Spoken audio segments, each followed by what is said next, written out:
Hello, my name is Maya. Welcome back to my channel. Today, part 3, hopefully the last part of me reading my extremely long fan fiction. Let me just pull it up. If you hear banging, my hamster's in its wheel right now. Maybe if you're lucky, I will show you my hamster. Ooh.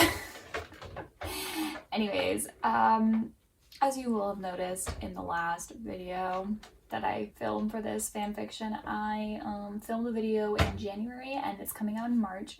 So we shall see. This is being filmed in March. It's nice that I have my calendar here so you can tell how behind I am on things.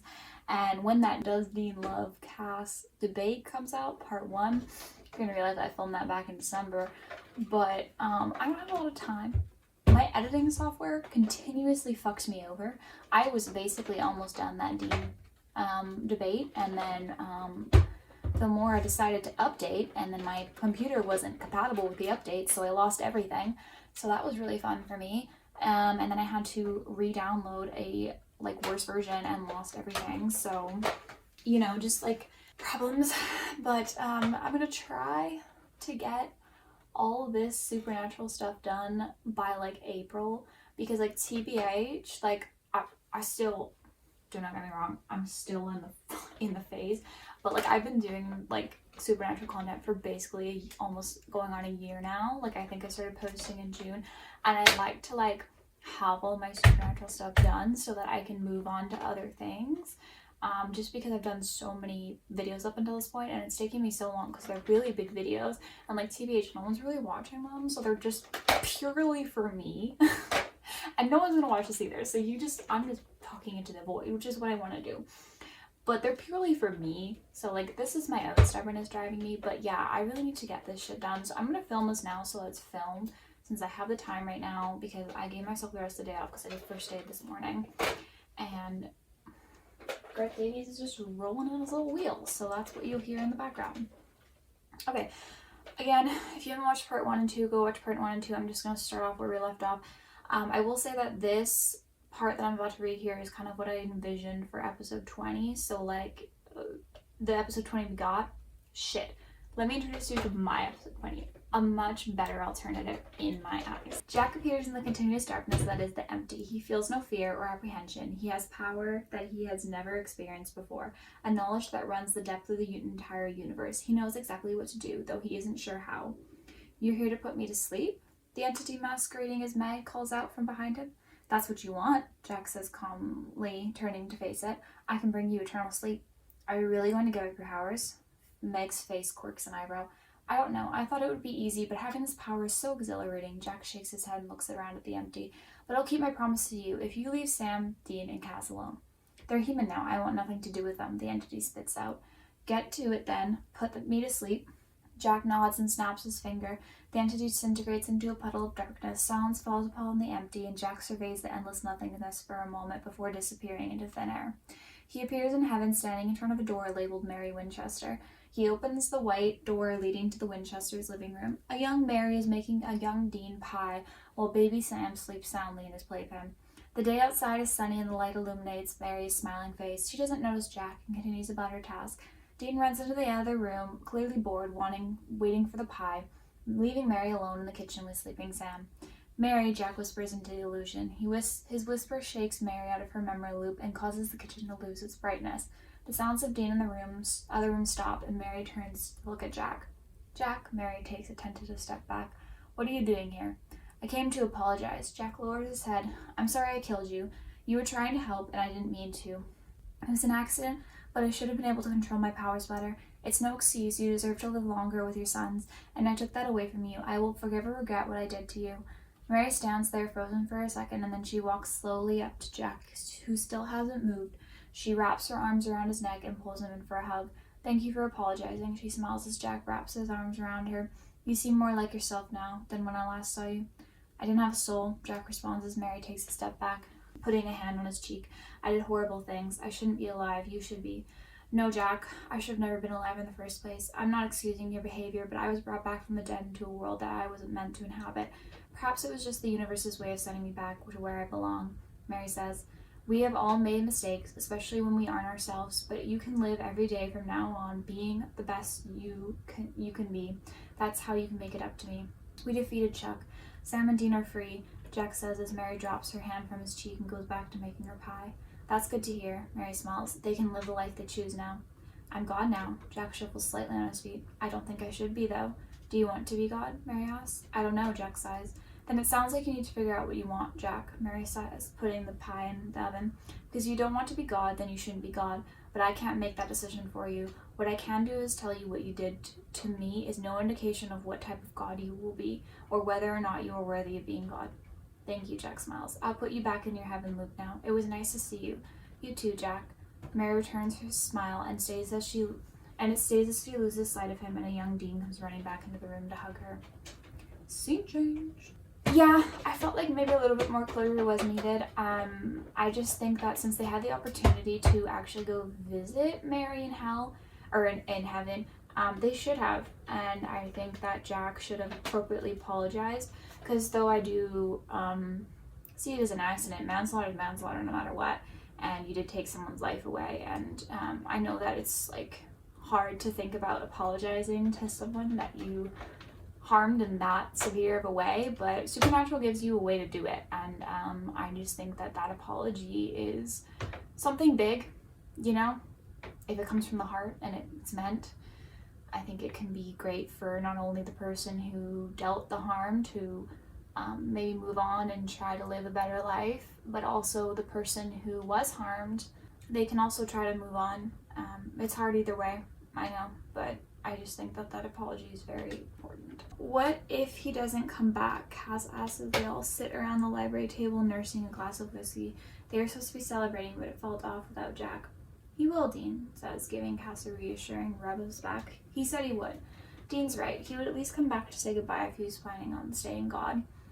Sam says, smiling less slightly as he watches Dean comfortably rest his arm over Cass's shoulder, pulling his head to rest on Dean's shoulder. See, if Sam says it, then it has to be true, Dean says to Cass. Cass nods into Dean's shoulder and says, yeah, you're right. He's just been gone a while. Silence once again falls across the room. Dean takes a few more sips of the whiskey and leans back comfortably as Cass changes his position to get more comfortable in Dean's arm. Cass rests his hand on Dean's thigh and holds his untouched whiskey in his other hand. Sam looks down and sees Eileen's text that she'll be over in a few hours. He takes another sip and leans back in his chair. So, Sam stands looking between Cass and Dean. What happens now? What do you mean? Dean says absently-mindedly, switching his empty whiskey glass with Cass's full one. My favorite thing they do is when they switch their food. Or like their drinks. I love it. It's my favorite thing ever. I mean, the three of us are future, Sam says, shrugging, taking a sip of whiskey. Dean and I are going to move in together, Cass says, smiling softly up at Dean. Sam almost chokes on the whiskey in his mouth. Meanwhile, Dean turns bright red and avoids Sam's incoming stare. When were you going to tell me? Sam says, hurt in his voice. Well, we're not leaving right now, Dean shrugs, looking down at Cass, who nods along with what he said. You are invited to come with us, Cass says. Jack too. Dean and I talked, and I said I no longer want to be part of the hunting life. It might be nice to live a normal life for once, grow old together. You want to stop hunting? Sam asks Dean, who shrugs uncomfortably. I don't know. Dean sighs. Don't you want to stop? I don't know. Sam rests his chin on his fist. I don't think I want to stop. I think I want to stop, Dean says. I've spent my entire life hunting and I'm tired. The world is safe and the next generation of hunters can take over for us. We saved the world so many times. I finally have a chance to live a life that I never thought I would be able to have. Sam takes a deep breath and laughs slightly. Dean, I think hunting is all I know. I want to keep doing it for a bit longer. With Eileen, and I thought with you, I just don't think I'm ready to give it up yet. I just don't know what that looks like for me yet. Where did that leave us then? Dean whispers, and Sam meets his eyes. Brothers. It leaves you two as brothers, Cass interrupts the melancholy staring. You don't need hunting to be brothers. You don't need hunting to have the relationship you have now. People grow and move in different directions, but that doesn't mean their love for each other changes.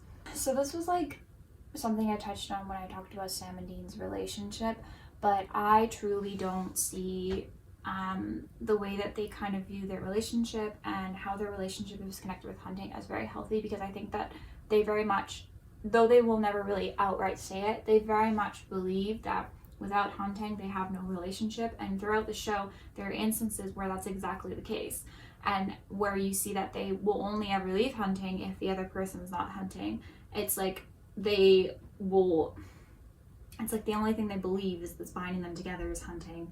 I mean, we saw that in that season 2 episode where Dean goes with the was that in season 2? Earlier episode, I think it was season 2, where Dean gets taken over by the genie, and he goes into that fantasy world, and Sam, like his mom never died, right? But him and Sam are not close, and he attributes that to like not being able to hunt. But the thing is like, no, you can just have a normal relationship, y'all. You don't need to live together and hunt together and spend like every moment of your second of your life together in order for you to have a good relationship. You know what I mean? I'm going to drill that point in these motherfuckers' head, even though this is not a problem that they ever really truly faced head on in the show. They're gonna face it now in my fanfiction. Yeah, that's right. Your boyfriend makes a good point, Dean. Sam smirks softly as Dean, who returns his at Dean, who returns his smirk in turn. That was a great line. Wait, am I your boyfriend? Cass sits up to face Dean, whose arm slips down his back so his hand grips Cass's thigh. Well, what did you think we were? Dean asks, trying to keep from laughing, shushing Sam's chuckles from across the table. Cass glares at Dean, not finding it funny. You never asked me to be your boyfriend, so I guess it will be easier for me to leave you then. Well, we both know that's not going to happen. Dean laughs, booping Cass's nose with his finger. I like to boop Cass's nose. So I'm gonna make Dean do that too. You're way too in love with me for that. Cass rolls his eyes and crosses his arms over his chest, huffing dramatically. Unfortunately. Well, unfortunately for me, I'm also in love with you, so it seems we're both stuck with each other. Dean kisses Cass's cheek. So then, what will it be, Angel? You want to be my boyfriend? I regret ever saying the boyfriend thing, Sam says from across the table, pretend gagging. This time, Cass shushes Sam, causing Sam to snort, but he shuts his mouth. Dean laughs, but then Cass turns to face him and whispers a soft yes. Dean smiles and kisses him lightly on the mouth, and then they go back to their previous position facing Sam. You guys were going to move in together without talking about the status of your relationship, Sam asks, trying to keep a straight face. To be fair, the world was ending. Dean pulls Cass closer. Cass rests a hand over Dean's heart and sighs contentedly. Hello. Jax is suddenly standing at the far end of the library in front of the stairs leading down to the command center. Everyone at the table jumps out of their seat. They all turn to see Jack standing with his hand up, a smile on his face. Jesus, kid, you can't just do that, Dean tries, but there's a smile on his face. Sorry, Dean, Jack says, and Cass gets up out of Dean's arm to give Jack a hug. How are you feeling? Cass asks, looking up Jack up and down. Where were you? I'm good, more than good, Jack smiles, looking at everyone there. I went to the empty. I visited Mary, I talked to the angels, then I talked to Rowena and the demons, and then I went and to create these. 4 folders appear on the table. Each folder has one of their names on it. You went and visited Mom? Dean grips the arm of the chair tightly. To apologize, Jack says. I wanted to apologize before I gave her my powers, since I wouldn't be able to see her for a while. I'm glad you did that, Jack, Sam says, turning to look at Dean, who still hadn't moved an inch. Me too, Dean whispers. He lets out a breath and smiles at Jack. What's in the folders? Cass says, picking his up. Paperwork. Jack smiles. Passports, credit card history, bank accounts, social insurance numbers, stuff like that. Basically, I made it so that you, as yourselves, could start normal lives if you wanted to. We all can. You don't have to use them. I also got rid of any police charges. Thank you, Cass says, tears in his eyes. He pulls Jack in for another hug. Thank you. You couldn't have picked a better picture of me, kid. Dean holds up his passport picture next to his face. This doesn't do me justice at all. Cass looks at the picture and then rolls his eyes. Dean, you look good. Very hot. I can change it if you want, Jack says, looking unsure over at Sam, who still hasn't said a word. Nah, it's fine. Dean smiles and gives Jack a hug. Thanks, kid. Dean releases Jack and looks over at Sam, who had picked up his folder and was staring at it. A frown painted his face. Jack looks nervously at Sam, noticing the frown. Dean squeezes Jack's shoulder and walks up to stand next to Sam. You know, you can use that anytime you want, Dean says, taking the folder from Sam's grip. It can be a backup plan. You decide your fate now. All that I seemed to want for years was to get that package. Sam motions towards the folder. Meanwhile, Cass pulls Jack aside to have a conversation in the command center. Why don't I want it anymore? What's wrong with me? Nothing. Dean puts the package down and makes Sam face him.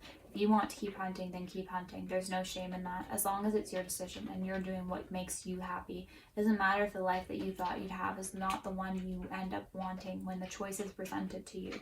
I don't think I can hunt without you, Dean. Sam runs a hand through his hair and laughs self-consciously. Yes, you can. Dean puts his hand on Sam's shoulders.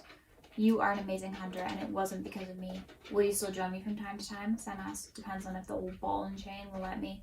Dean laughs and Sam just rolls his eyes. Dean, I can hear you, Cass calls from the command center. I love you, Dean yells in response, and then he turns back to Sam and says, yeah, I don't see why not. But you know Cass was right. We don't need hunting to have the relationship we have now. We can do other things together as well. You're right, Dean. We'll figure it out, Sam nods. And Dean drops his hold on Sam's shoulders. Sam, Dean, can you please come here? Oh my god, hello. Do you want to say hi? Oh, look at my beautiful. Look at my beautiful hamster. And it's little. Look at the camera. Look at the camera. It's got babies. So beautiful. Okay, you go back down. They go down to the command center and Jack is standing with his arms at his side and his eyes closed. He's completely still, not a muscle moving. Doesn't even look like he's breathing. What's going on? Sam asks, taking a step towards Jack. Don't disturb him, Cass says, gesturing for them to stand a few feet away from him. He said he's giving his god powers over the universe. I think he's dispelling the power equally across the universe that Chuck created. However, I'm not quite sure. Shouldn't something be happening? Dean asks, looking around the bunker and at Jack. Like what? Cass says, slipping his hand into Dean's. I don't know, like shimming power coming out of him, Dean shrugs. I suppose something like that is happening. We just can't see it. Cass hooks his chin on Dean's shoulder. Probably could have seen it as an angel. Suddenly Jack opens his eyes and smiles at them. All done. Wait, just like that? Sam says, looking around. Nothing seems different. I was God. I could do anything I wanted. Jack shrugs. I can't really explain it, but it's like having the knowledge of how to do everything, giving up my power and changing the plans of the universe is quite easy when you control the universe. Now, the universe is in control of itself. Humans have their own free wills, and there will never be a God again. The angels are in heaven, the demons are in hell, and death will be anointed soon. The universe will run as it is meant to. Scene change. Flash forward. So I did a flash forward of 2 years. I felt like this was a good amount of time to establish the ending of this show because this is the ending. Fuck prequels. Fuck the sequels. This is the ending, and we need to end it. Not with their deaths, but end it conclusive with their storylines within the story. But maybe leave it a bit open so that you have them continuing on their life. Make it an ending, but not a conclusive ending, as in death and in heaven. You know what I mean? So I think a 2-year time jump is well enough that they establish kind of, like, we don't have time to go into the minutia of them kind of in the transitionary period. I know that the show did a 6-month time jump, only to kill Dean. Stupid. I'm doing a 2-year time jump so that we can establish where they end this part of their journey. So we can establish the endings, we can establish what everyone ends up doing, and we can have them established in that role, so we're not in the transitionary period, because we don't have time to go through the transitionary period. We're on episode 20. Supernatural has given us a timeline, and I am not adding more episodes because fuck that. 2-year time jump. The morning sun peeks through the white curtains, illuminating Dean and Cass's bedroom. Cass slowly wakes from his sleep, savoring the warmth of Dean's arms, holding his back securely to his chest. Cass finally opens his eyes and ever so carefully reaches towards his bedside table. Dean grumbles and pulls Cass tighter to his chest. Cass smiles and manages to grab his phone. He turns it over, and the screensaver picture of him, Dean, and Jack blinds him for a moment. His eyes adjust, and he sees that the time is 9:15 a.m. Cass go back to sleep, Dean's breath tickling his neck.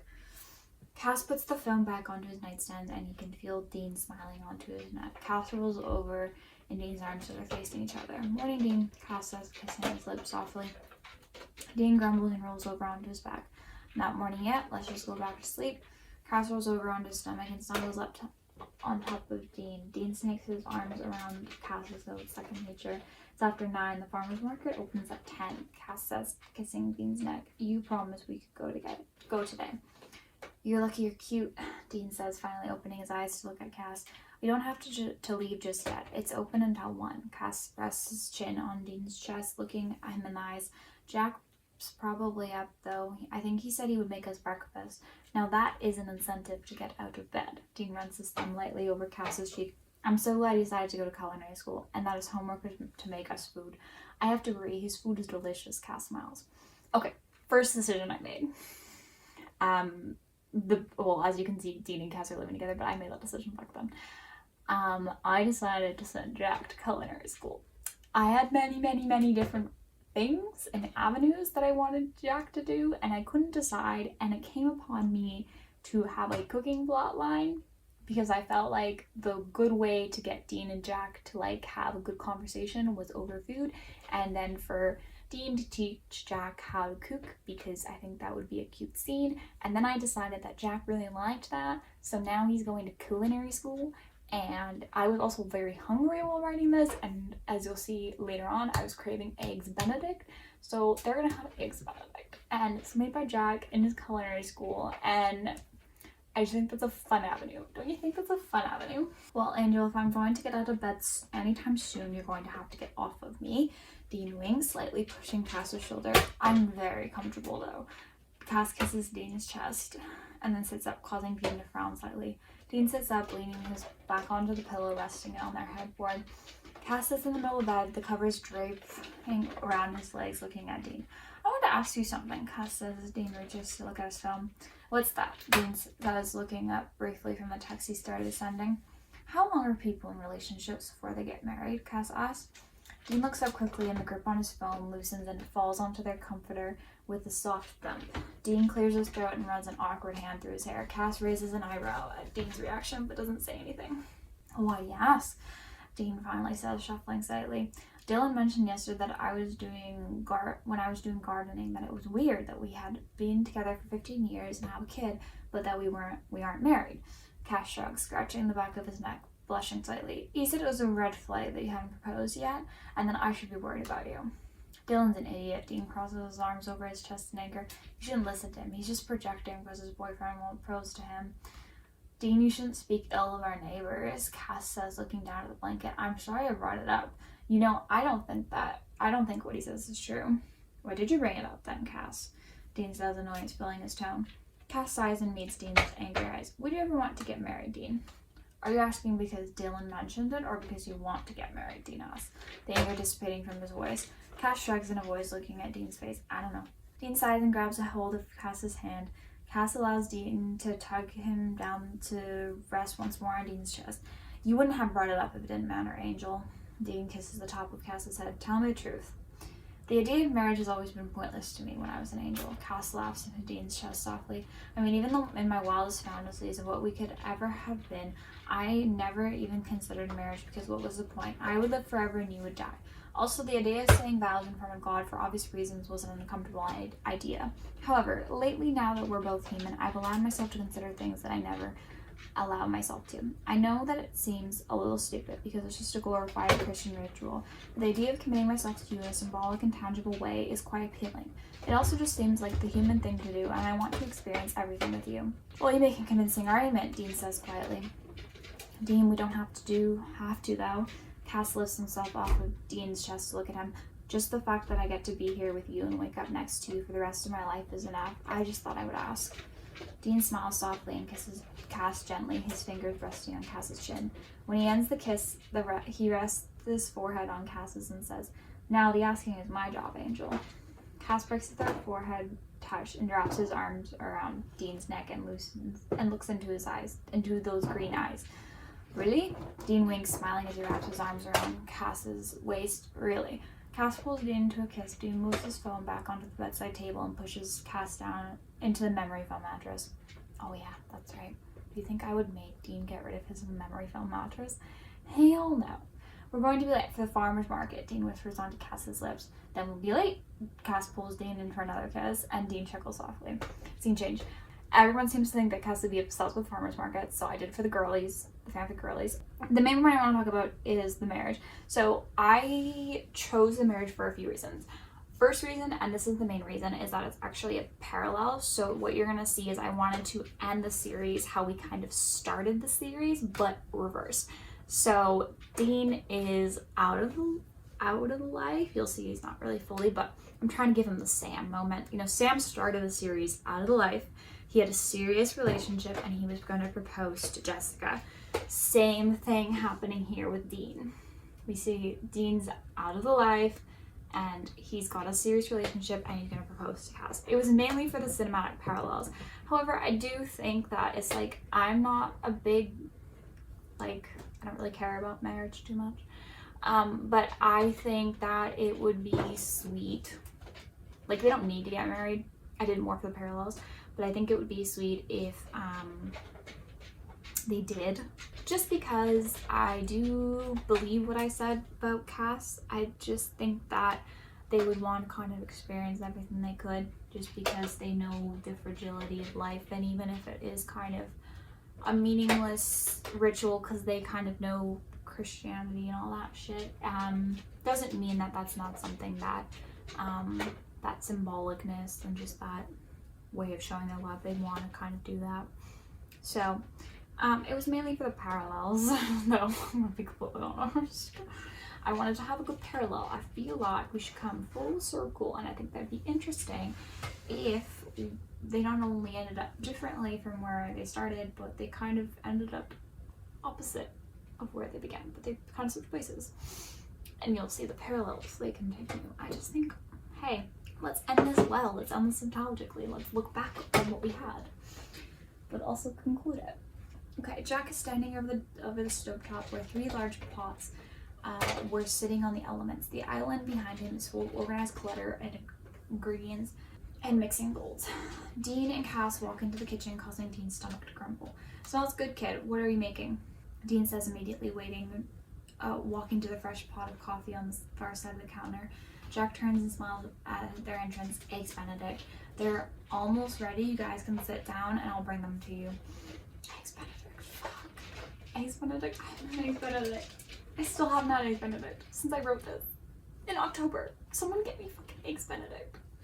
Cass goes to sit at the round dining table in a room that connects to the kitchen. The counter with the coffee machine is the division between the 2 rooms. Dean lifts one mug up to Cass, who nods, indicating he wants some.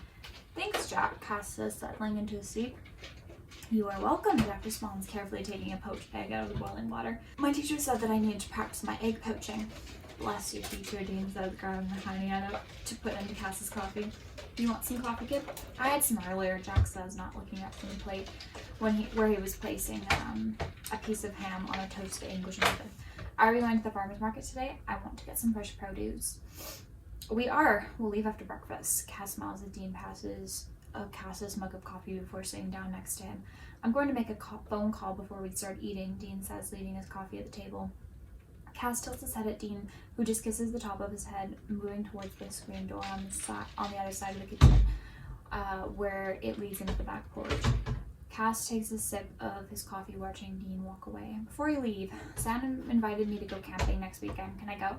Jack asks, grabbing the ladle for the hollandaise sauce. "Yeah, of course, Jack," Dean says, and Cass nods in agreement. "You don't have to ask her permission to spend time with Sam."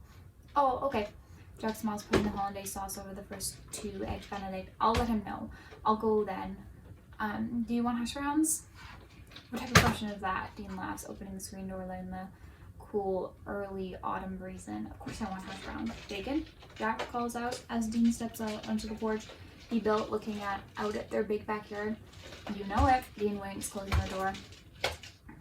Dean walks to the edge of the wood-stained porch and takes out his phone, clicking on Sam's contact. He brings the phone up to his ear, hearing the dial tone. "Scene change." Sam sits at the library table in the bunker, looking over newspaper articles.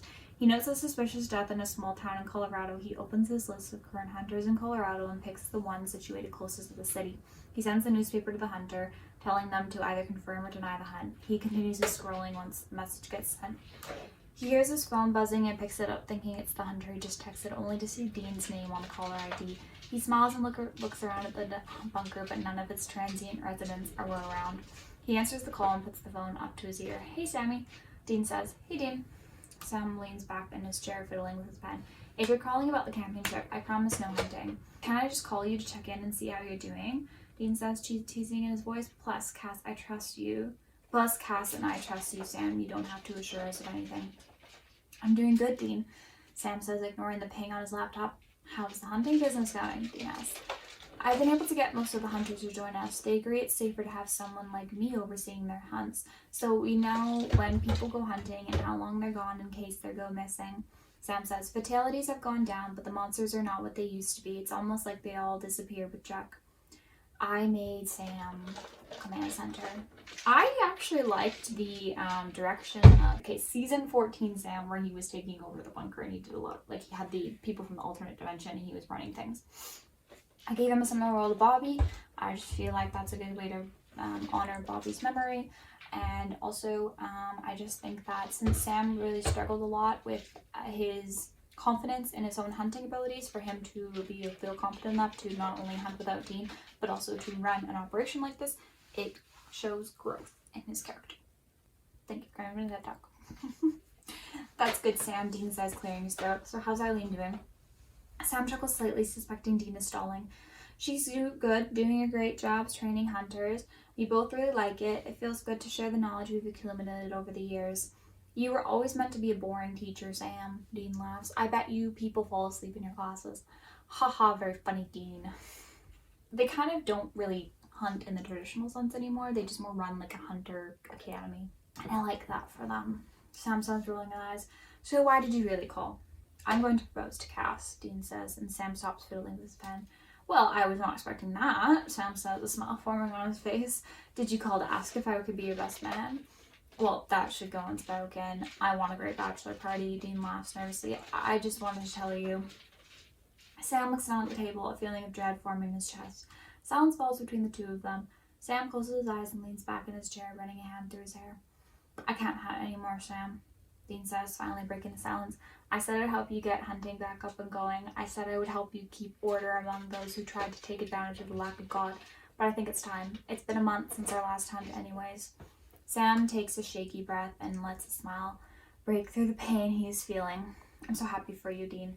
We both knew this day would be coming. I mean, look at you. You even have a real job as a mechanic now. Yeah. Working as a mechanic. I hope everyone likes my employment decisions. Gotta pay the bills somehow. Jack's tuition is expensive, and we're trying to limit the amount of credit card fraud we commit. You're limiting it. It's not non-existent, just limited. Dean laughs. But you know, Sam, you can come over more often. Jack and Cass miss you. We can do other things together, like fishing. Because we know, yeah, Dean likes fishing. Sam sighs and says, I know. It's just, I feel like I don't fit into your guys' life anymore. Of course you do, Dean says loudly into the phone. You're a family, you always will be. You will always have a place in our lives. I guess Cass will be my brother soon. I should get to know him better. Sam jokes, trying to dispel Dean's distress. Sam, I'm serious, Dean says, and he can just see Dean crossing his arms over his chest. I know, I'll come by more, I promise, Sam says. So that's it then, you're done? You don't need me anymore, Dean says. You got Eileen, which, by the way, you should follow my lead and propose to her. I don't think we're at that point in our relationship yet, Sam says, looking around to make sure no one was overhearing this conversation. Plus, that would take away from your spotlight, which I know you don't want. I'm just saying, Sammy, you aren't going to get a better woman than that one. You gotta lock her down, Dean says. I'll take it into consideration. Sam hears some voices coming down the bunker hallway. Hey, listen, Eileen's weapons class just got out, so I have to go. But I'll talk to you later. I'm really happy for you and Cass. Thanks, Dean responds silently into the phone. Bye, Sammy. A group of hunters enters the command center, talking amongst themselves, and Sam sees Eileen and gestures for her to come over as he says into the phone, Bye, Dean. Eileen walks up to him as he hangs up the phone. He signs, How was weapon training? The noise of the hunters who were grabbing their things and leaving the bunker in the background. Eileen sits next to him and signs, It went well. They were pretty good at identifying which weapons to use for which monster. Sam forces a smile on his face and signs, That's good. He sees that the hunter he had messaged before Dean confirmed that he would go on the hunt. He sends a quick text confirming that he had received the message and what his check and call times were. He adds to message if he needs any help or information. Eileen sits patiently watching Sam write out the messages with a growing frown on his face. When Sam is done, the bunker has gone quiet again as most of the hunters left or went to their rooms. Eileen taps his shoulder and signs, What's wrong? You seem upset. Sam signs an overview of the conversation he just had with Dean. He ends by signing, I'm happy for him, I really am. It's just that I feel like I'm losing my relationship with Dean. Eileen signs, You're not losing, Dean. Your relationship with him is just changing, and you both have to adjust to that. You've both been struggling as of late to figure out how to make your new relationship work, but that doesn't mean that you won't be able to. Sam nods and signs. You're right. I think I admittedly could try harder. Dean's right. Cass will invite me over and I make excuses not to go because I feel uncomfortable in their home. Like I don't belong there, but I know they want me there and I just need to find my place with them. Eileen signs. Exactly. And you're already making more of an effort. I'm glad you decided to take Jack out camping this weekend like I suggested. I have to go shower and eat because I skipped breakfast, but we'll talk about this later, okay? Sam nods and gives her a quick peck on the lips. Eileen leaves and Sam goes back to looking through cases. Sam spends a while going through the cases. He finds a few more cases, which he allocates to some hunters who should be in the area. He answers a few check-in messages and answers some questions that came his way. Eileen comes back in an hour with a salad for him to eat. She then goes to pick up a hunter stranded a few kilometers away. Sam eats the salad and continues to peruse through the newspaper articles looking for cases. After a while of mindless scrolling, his salad bowl discarded next to him, he notices a case that looks promising. He opens the article and reads about how a witness said they saw masked bandits with apparent super strength break into the house across the street from her. The police think she was exaggerating her claims, but it piqued Sam's interest because he remembered reading a case in his dad's journal about masked bandits. He goes to the library shelf where they store the journal and flips through it until he finds the page about the masked vampire bandits. He smiles and sends a text to Eileen saying he was heading out on a hunt for a few days. Scene change. So, like, I don't hate making the last hunt a John journal hunt. That's totally fine, and I actually encourage that because that's a bit of coming full circle. We're looking at nostalgia, we're looking back on things. However, what happened on that hunt? Namely a piece of rebar, kind of stealing the show. Unacceptable behavior. Unacceptable. So so we're just gonna see how I go along with this. I think that the idea itself was fine. The execution and what happened on that hunt. What the fuck? What the fuck? Right, Grant Davies? Grant Davies is also upset. Cass was curled up next to Dean on the couch, who had his arm draped over his body. Jack was sitting on the recliner chair, munching on his popcorn, watching the movie intently. Dean was sipping on his beer with his free hand. Cass's eyes were drooping. Movie boring, you, Cass? Dean whispers jokingly to him. No, this is a very long movie, and I forget who half of these characters are, Cass says, leaning more into Dean's chest. Also, you're comfy. Were you not paying attention over the last few weeks? Dean teases, kissing Cass's head softly. Shh, Jack says. This is Endgame, guys. You have to pay attention. That's right. They're watching Marvel movies. And that's just what they're watching. I will hear no complaints. I am ever so slowly rewatching all the Marvel movies and giving rating all of them, and then I'm gonna rank them all. It's taking a while because you girl don't have time for that shit. But I'm getting there. You're right. Sorry, Jack. Dean smirks and turns his attention back to the screen. 2 hours later, they finish the movie, and even Cass has to admit the last hour was worth it.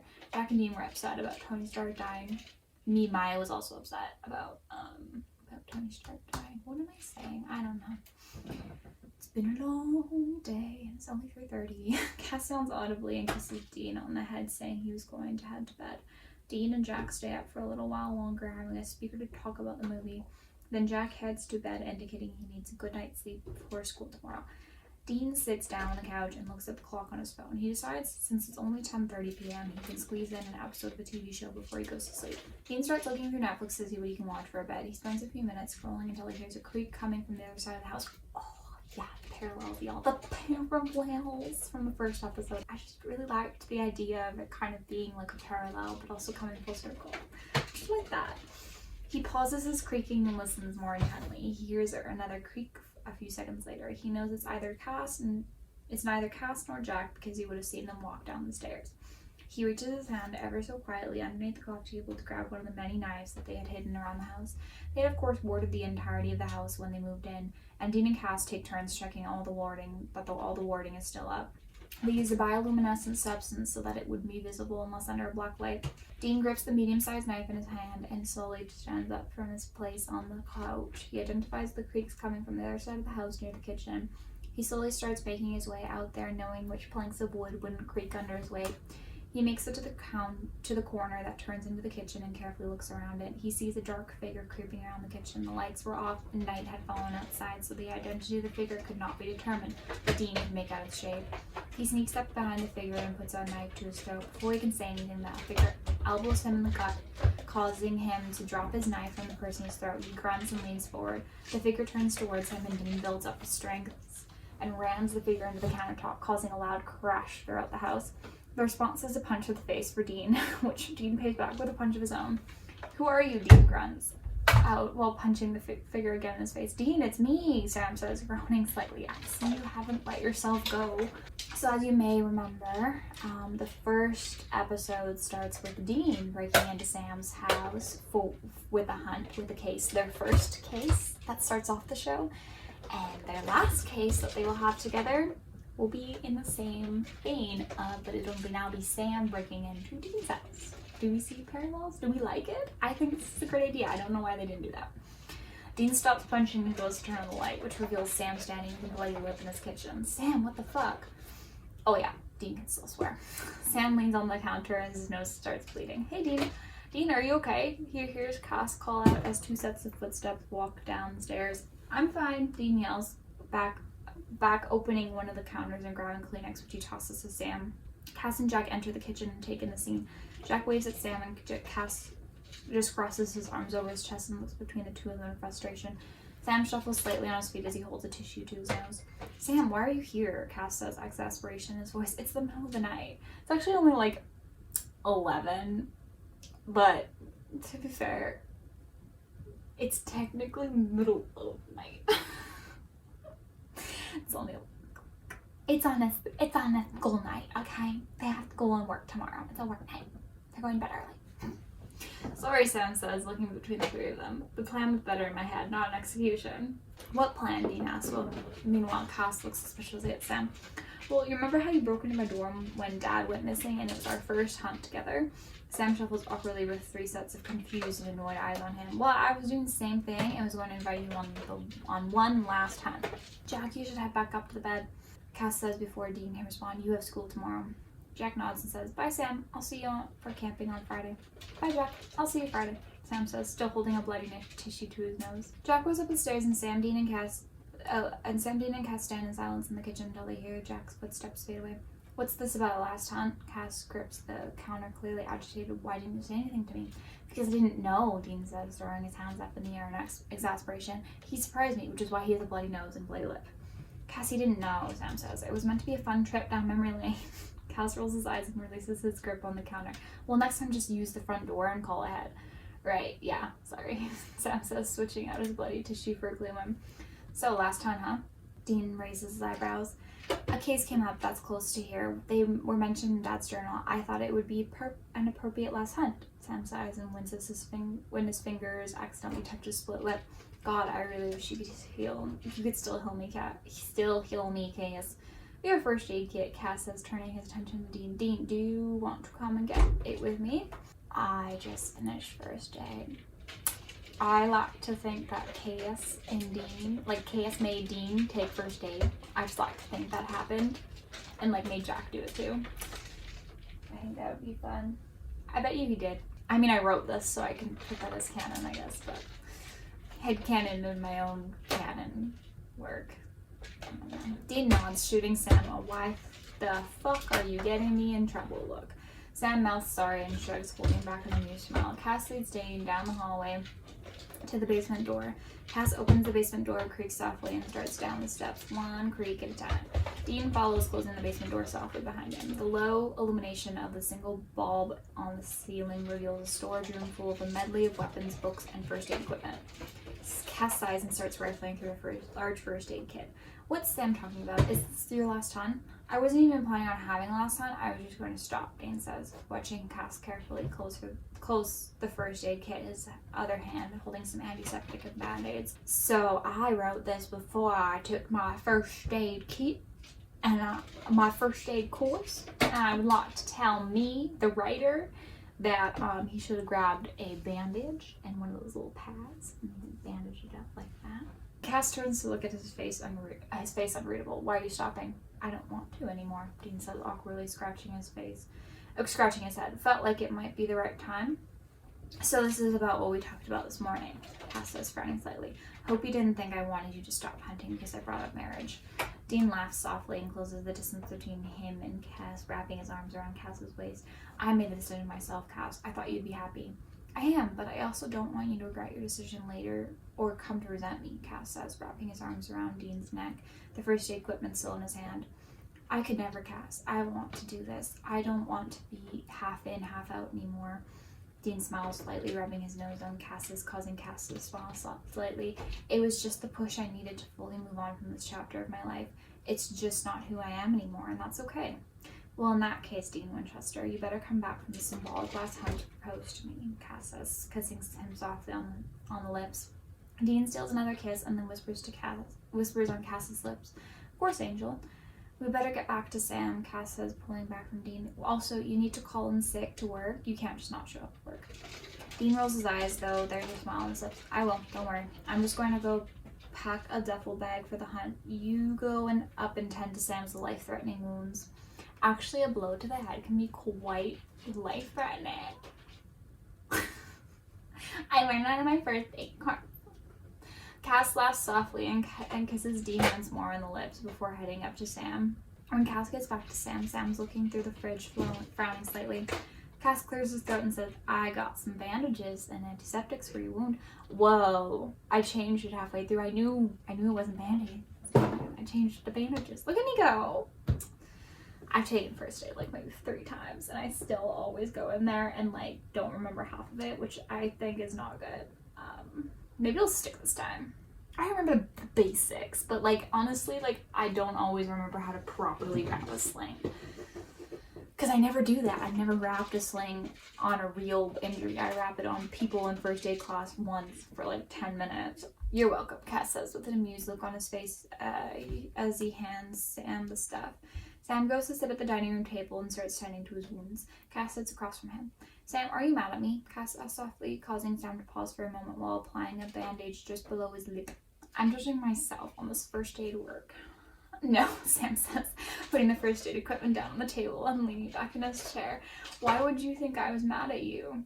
Sam, it hasn't gone unnoticed that you rarely come over and see the 3 of us together, Cass shrugs and frowns. You will spend time with Dean alone, and you have been making more of an effort to spend time with Jack, which, don't get me wrong, I'm happy that you are doing now, but Sam, you've been distant with me, especially since we moved a year ago. It's been hard for me, Dean leaving, hunting without him, feeling like I'm losing our relationship the more time that goes on. Sam says sadly, I'm so incredibly happy for you two and the love that you guys have found. You both deserve this. It's just that times I resent that you took him away from me. You guys also have Jack living with you, and that's hard for me as well. I'm not mad at you, Cass. You're making 2 people I love very much happy, and I love you as well, and seeing you happy is amazing. It's just hard for me sometimes, and it's hard for me to adjust. But I'm going to try harder, Cass. Sam, your brother loves you so much. That will never change, and I'm sorry that you ever felt like you were losing him. I can tell you that all 3 of us miss you so much, especially Dean. Cass smiles and takes Sam's arms softly. I love you like a brother, and Jack loves you just as much as he loves us. That will never change, and you don't have to break in the middle of the night to kidnap your brother. You can just come over. Try Jack's cooking. He's quite good. Sam nods and smiles, a few tears in his eyes. I really didn't mean to push you away. Your family. I mean, if things go according to plan, you'll be a Winchester for real soon. That's why you promised me this, Sam. If this is his last hunt, then make sure he makes it out alive. Both of you. Cass smiles softly, squeezing Sam's arm. I promise, Sam says, rubbing a hand over his eyes. What did I miss? Dean says from the entrance of the kitchen, duffel bag in his hand. Nothing important, Sam says, waving a dismissing hand in the air. Cass gets up out of his chair and walks up to Dean, giving him a brief kiss. I'll see you in a few days. I love you. I love you too. Dean says, pulling Cass into a hug. They pull back from the hug, and Cass says a quick goodbye to Sam before hanging up to bed again. See and change. We're almost there, ladies. 3 more pages. Woot, woot. Dean drives the Impala down the quiet and dark road. The brief street lights illuminate the way. The sky full of stars and the half moon shining down on them. Sam sits quietly in the passenger seat, looking out the window, lost in thought. We should be at the motel in a few hours, Dean says. You can get some rest if you want. Sam nods, but continues to look out the window, not saying a word.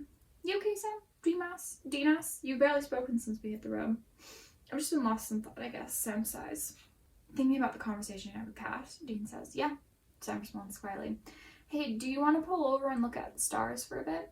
Do you remember in season 5 when they were actually supposed to end and they had this scene where they were going over the Impala and house and all that, and just like they did a little montage, and in the montage they saw Sam and Dean looking at the stars, and I think Dean's mentioned that before, like stargazing is really important in their relationship.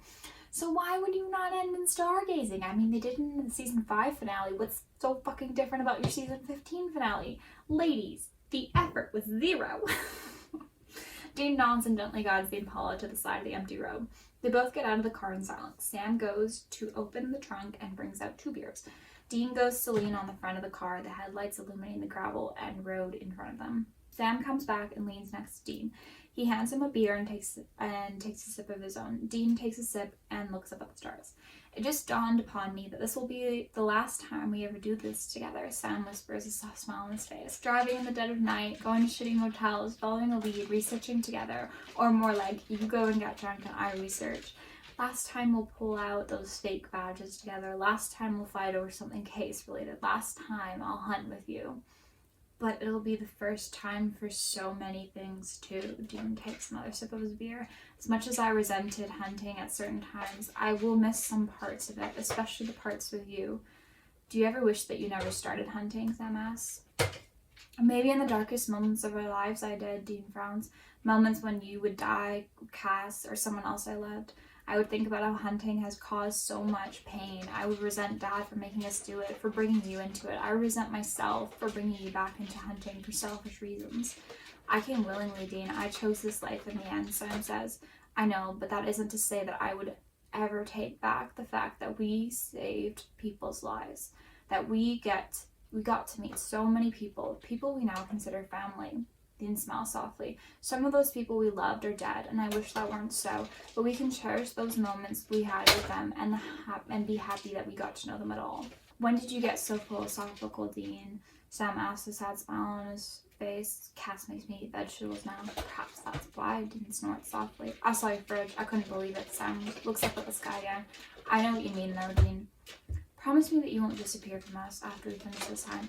Dean looks down at his shoes. I need you in my life, Sam. This decision changes nothing. I promise, Sam nods. Thank you, Dean, for everything, for all the moments throughout the years that you stuck by me, that you believed in me when no one else did, when you saved me and put me before everyone. Thank you for always being there for me. You're the only constant that I could rely on for the longest time. You taught me what love and loyalty looks like. You taught me what family means. Not Dad, not Mom. You did. Yeah, that's right. I said what I said. Jesus, Sam, I'm dying. But you could have died on rebar, but I'm nice and didn't do that. Dean jokes slightly, bumping his shoulder with Sam's. I could say the same thing about you. You stuck by me when few would. You put up with me for years. I commend you for that. You pulled me back from the ledge when I disregarded my life. You valued it. You're my baby brother, and I will never not love and protect you. I love you too, Dean, Sam says. They sit there in silence, sipping their beers, looking up at the stars for a while. Well, we should probably get going, Dean says after finishing his beer. Yes, we can't delay this trip any longer. Cass will get mad. Sam chuckles, taking one last big sip of his beer. Dean opens the door to the Impala and rolls his eyes. Speaking of Cass, would you want to help me look at rings? Sam opens his door and follows Dean into their seats. Sure, I don't know how much help I'll be. We may want to FaceTime Eileen when we're in there. Oh, that's a good idea. Dean turns on the car and the radio is playing Carry On, Our Wayward Son in the background. See, that's why you're the smart one. Sam laughs. I was never the smart one, Dean. We're both equally intelligent. I just like to read more than you, and you are just better at avoiding doing research. Dean pulls the car off the side of the road and turns the music up a bit higher, smiling. Well, you're not wrong. So does that mean you'll not try to avoid research this time? Sam leans back in the seat, smiling. Now, why would I start doing that now, Sammy? Dean winks, grinning at Sam. Sam rolls his eyes, smiling back. Rolls his eyes, holding back a smile. Dean drives them down the road, Carry On, Our Wayward Son playing them out, as we see one last shot of the Impala driving down the road on one last hunt. The end. Now, how much better was this ending compared to the shit show that was the Supernatural finale? I mean, I wrote this, so I'm pretty biased, but I think this is a win for the girlies. This is a win for science. This is okay. No, I mean, obviously I liked some of what they did. I kept the cheesy Wayward Son montage because Wayward Son is very important to this show. And I think ending on that note, yeah, that makes sense. I left it a bit open, so if you choose to want Dean to die on rebar because you're a supernatural writer and you're watching this, then yes, you can do that. You can follow the path. But I set out the guidelines for what I think is a great kind of medium ending where we got to see and talk about the important things. I think that when you're ending something, you should kind of have this nostalgic moment. I wanted Sam and Dean to talk about hunting. I wanted Sam and Dean to talk about how hunting affected their lives. I wanted Sam and Dean to talk about their relationship. I wanted them to watch a Marvel movie. So many things happen. But no, it's short and sweet. It's to the point, and I think it's a very satisfying ending, though it's not anything groundbreaking. Your ending doesn't have to be groundbreaking for it to be good. I mean, I will say that, like, the best endings are the ones that have heart and the ones that feel planned and are the ones that feel like you did justice to your show, the ones that bring you emotion, the ones that make you sad about leaving this show, the ones that make you satisfied about watching it. And it doesn't mean that that satisfaction is that this is a happy ending. It can be a very sad, tragic ending, but satisfaction comes from the ending making sense and the ending concluding the story properly. And I just don't think that Supernatural did that. And I am so upset that they didn't care, because a lot of people did. And I don't think that's fair. And I just think that if you really cared about this show, you would give it the ending that is deserved. And if you wanted to have an ending where both Sam and Dean die, I am not saying you can't do that, but you need to have set that up from the beginning of the season. I like that ending idea, but I also know that it wasn't the ending that they had set up. If this was season 2, they set it up. But this is season 15. They didn't set it up. You need to set up your ending, because your ending is your fucking ending. You tell your story to your ending. Your ending is actually the most important part of your story because it's where you're writing to.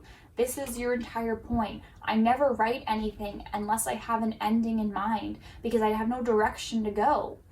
If I have an ending, it doesn't matter what comes before that. It's an open space for me. I just need to know where I want to end, and it sucks that shows nowadays, not even Supernatural, they're just shows, not even just Supernatural, all shows nowadays, it feels like, just don't have this vision of what the ending is, and it sucks, because hey, guess what the fuck are you writing your story for if you don't know what the ending is? And one day I will do a video about how I think you should properly end things and give examples of good endings and examples of bad endings and kind of give an analysis, and also just talk about subjectivity of endings and how you can never please anyone, and how it's really bad to attempt to go for the pleasing of everyone, because then you lose the integrity of your story. And then it kind of ends up bad. But before I do that, I need to watch a few more shows that have some pretty iconic endings. Dexter really bad, Breaking Bad really good. So I can just finish up my full thoughts on that topic. But yeah, okay, that was my fic. If you literally got to this point, you're probably someone I know, so thanks for watching. If you're someone I don't know and you got to this point, great. Let me know what you thought. I put a lot of effort into this. It was more therapeutic for me, but I thought I needed to do something with it. So thank you for watching, and I will see you in the next one. Bye.